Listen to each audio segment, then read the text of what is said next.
ይኸውልሽ እህቴ ውጭ ሀገር ስትገቢ ማድረግ የሌሉብሽን 3 ነገሮችን ልንገርሽ። የመጀመሪያ አጉል የዋህነት። ይሄ በቃ ያገኘሽን ሁሉ ካላደረክ ያገኘውትን ሁሉ ካልረዳ እኔ የዋህ ነኝ እኔ ጥግ ድረስ የዋህ ነኝ የሚባል አማርኛ። ውጭ ሀገር ግን እንደዚህ አይነት ነገር የለም። አጉል የዋህነት ካለ እድሜ ልክሽን እየለፋሽ ነው የምትኖሪ፣ ለራስሽ ሳትሆኚ ዋጋ እየከፈልሽ ማለት ነው። ሁለተኛ ከጎንሽ ያሉትን ነገሮች ሁሉንም ግልጽ አድርገሽ መናገር። እኔ ግልጽ ነኝ እያሉ መናገር። ያንቺ ግልጽነት አንቺን ያድንሻል ወደ ገደል ከመክተት ውጪ። ስለዚህ ውጭ ሀገር ግልጽ ነኝ ምናምን የሚባል ነገር የለም።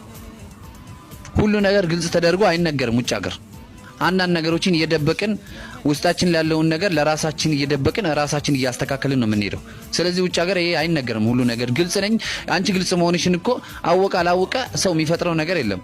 ተሳልቆብሽ ወይም ደግሞ ተጠቅሞብሽ ነው የሚሄደው። ሶስተኛ ለማድረግ የምታስቢውን ነገር ለማድረግ እንደዚህ አስባለሁ የምትዩን ነገር ቀድመሽ አትናገሪ። ውጭ ሀገር አገር ቤት እያለን ውጭ ሀገር ለመሄድ አስቤያለሁ ይሄ አለኝ ጓደኛ ይዣለሁ እያለን እናገራለን አይደል?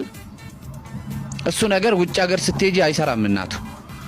አንቺ ለማድረግ ያሰብሽን ነገር ልክ ስትናገሪ ካንቺ ይቀድማሉ ወዲያው።